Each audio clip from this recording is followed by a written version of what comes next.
So we just got done solving equations. We started with a polynomial function, and we were able to find the solutions, or the zeros, or the roots of that polynomial function. Now we're going to do the exact opposite of that. We're going to take those same solutions, and we're going to use those to work backwards and write an equation. So here's an example of some of the solutions that we could have gotten. We could have gotten that x equals 2, 1, and negative 4. These are also referred to as the roots. So if x were equal to 2, what we want to do is figure out what our factor would have been. So if I subtract 2 from both sides, I would get that x minus 2 is equal to 0. That means that x minus 2 would have been our factor if x is equal to 2. So our whole goal here is to figure out what each of our factors are and then multiply all of those together. So here, since I have 3 answers, or 3 solutions, I'm going to have 3 factors. So I have x minus 2, x minus 1, and x plus 4.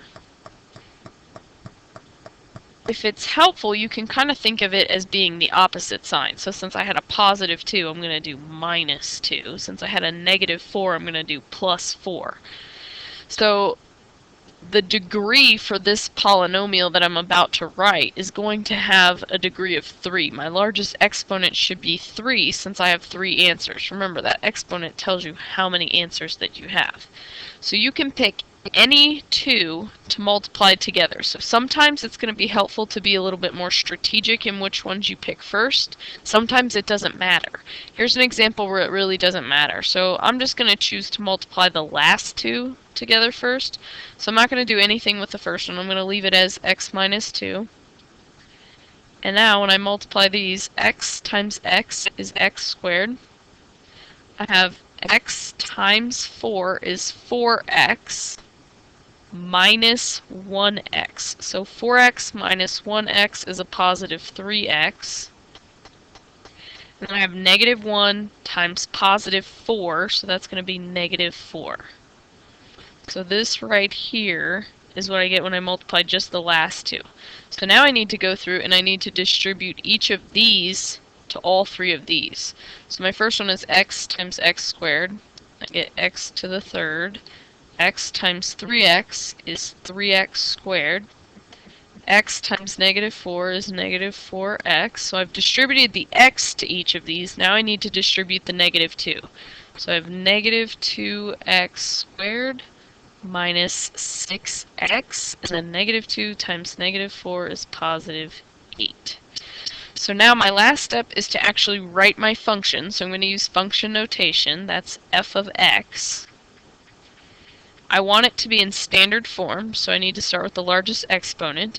And then I also want to make sure I'm combining all of my like terms here. So I have x to the third, 3x squared minus 2x squared is 1x squared. So I have plus x squared. I have negative 4x minus 6x, so that's negative 10x. And my constant is a positive 8. So here's my equation. F of x equals x to the third plus x squared minus 10x plus 8. It's always a good idea to check your answer whenever it's easy.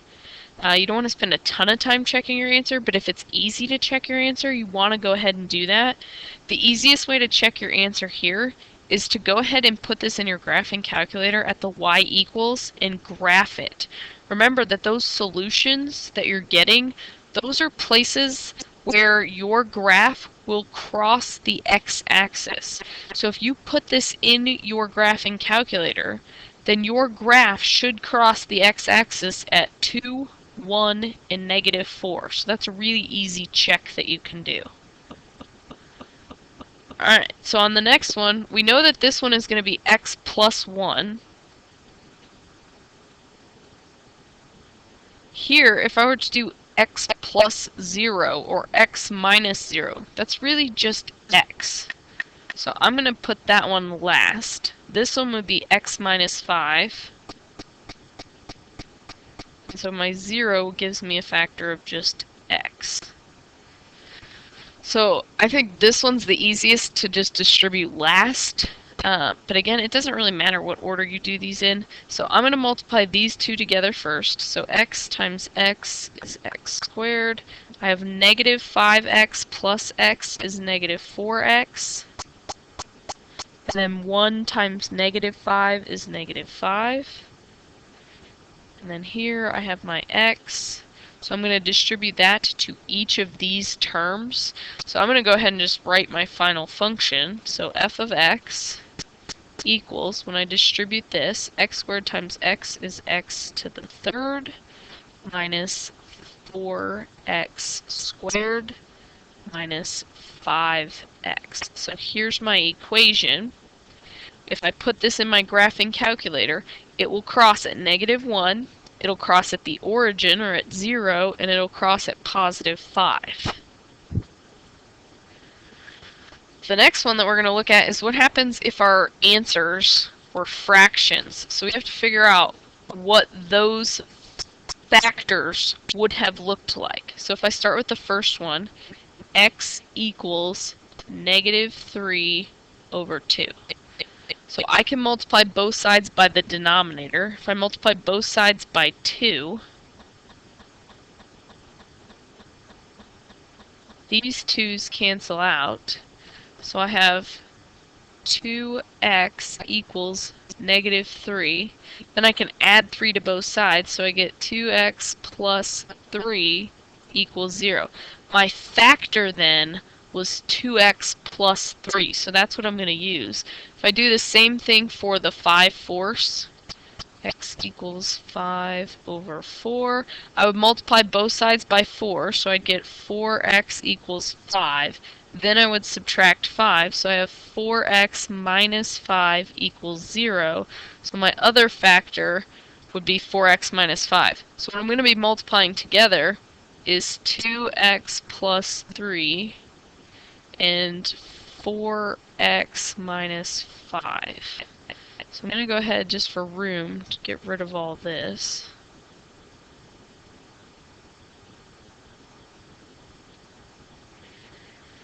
So since I only have 2 factors here, I only had 2 answers to start with, that means that when I'm done, my final equation should be x squared. So I'm going to multiply the first two together. 2x times 4x is 8x squared. 2x times -5 is -10x. 3 times 4x is positive 12x. And 3 times -5 is -15. And then I'm going to combine my like terms. So my function is going to be f of x equals 8x squared plus 2x minus 15. Now, if you were to graph this, it's not quite as easy to tell as all of our whole numbers have been, but if you were to graph this, -3 over 2 is the same as -1.5, and it crosses halfway between -1 and -2. 5/4 is 1 1/4, and this also crosses between 1 and 2, but closer to 1. So these are definitely very reasonable answers as far as where this guy is crossing. The next one we're going to talk about is imaginary numbers and also radicals. Any imaginary number or radical comes in pairs. So on your homework, on quizzes, on tests, your imaginary number may only be listed in one time, but it's not possible to just have one imaginary number or one radical. They have to come in pairs. So anytime you have an I, you're also going to have a negative I. If you had 7i, then you would have negative 7i. If you had the square root of 3, you're also going to have negative square root of 3. So you have to include its conjugate. Here is where you want to be strategic.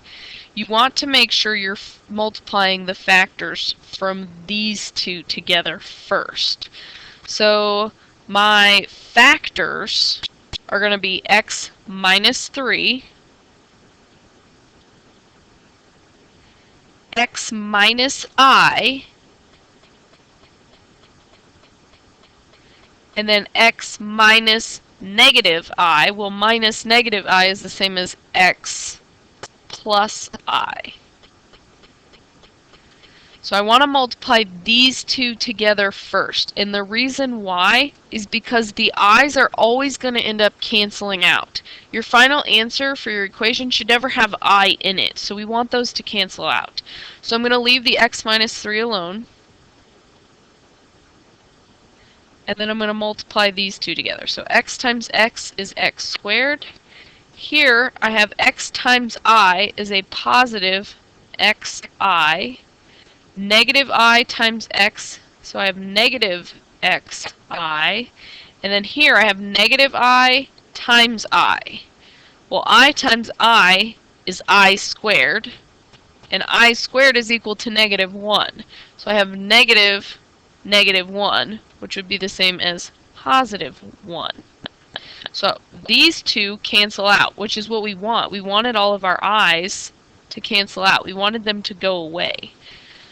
So I have x minus 3 and x squared plus 1.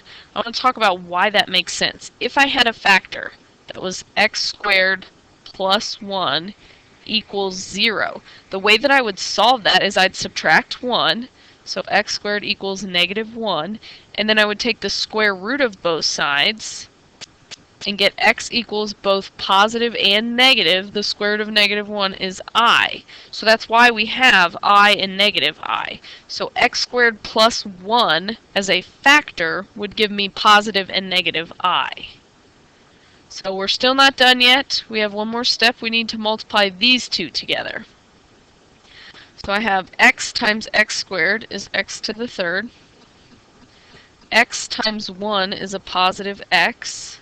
I have a negative 3x squared. And then negative 3 times 1 is negative 3.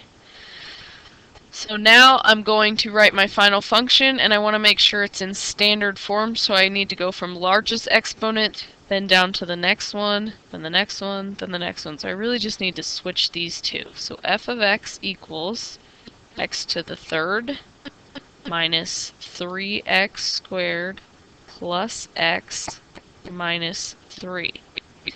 So if I were to graph this, since these two are imaginary, it's only going to actually cross the x-axis in one spot, and it should cross at positive 3. So that would be a good check. If your graph, when you're done, crosses it at 3 different places, you know that can't be right because 2 of the places are supposed to be imaginary. So it should only actually cross the graph in one location. And then the last one we're going to talk about is one that looks like this, because that one's a little bit more tricky. So again, this has to come in pairs. It only gave me 1, but it has to have a pair. So the conjugate of that is 3 minus the square root of 2. Think about when we did quadratic equation. We have the opposite of b plus or minus the square root of something. So that's kind of what we have here. We have 3 plus or minus the square root of 2. So that means that my factors are going to be x minus this whole thing, so I'm going to put it in parentheses, 3 plus the square root of 2, and then x minus this one. So x minus, I'm going to put it in parentheses, 3 minus the square root of 2. What I'm going to do is go ahead and distribute the negative to each of these. And I'm going to end up with 2 trinomials. So I'm going to have x minus 3 minus the square root of 2. And x minus 3 plus the square root of 2.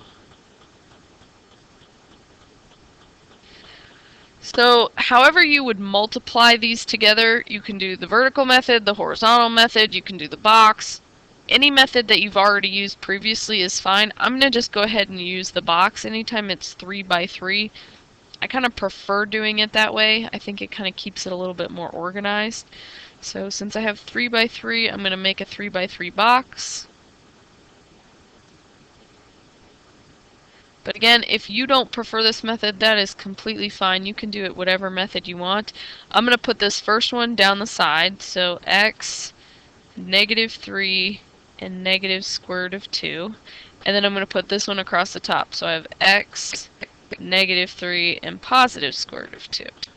So here is going to be x times x. So that's x squared, -3x, negative x square root of 2, -3x. -3 times -3 is positive 9. -3 times negative square root of 2 is positive 3 square root of 2. I have x square root of 2, -3 square root of 2. Square root of 2 times square root of 2 is the square root of 4, or 2, but since I'm multiplying a positive and a negative, this is going to be -2. So I've got some things that canceled out here. I have a positive x square root of 2 and a negative x square root of 2. I have a positive 3 square root of 2 and a negative 3 square root of 2. All that's left is x squared, some x's, and some constants. That should work out every single time or you did something incorrectly. So my final function is going to be f of x equals x squared minus 6x plus 7. If I were to figure out what the decimals were of this, I could do 3 plus the square root of 2, and I get 4.4 something. And I can also do 3 minus the square root of 2, and I get 1.58 something.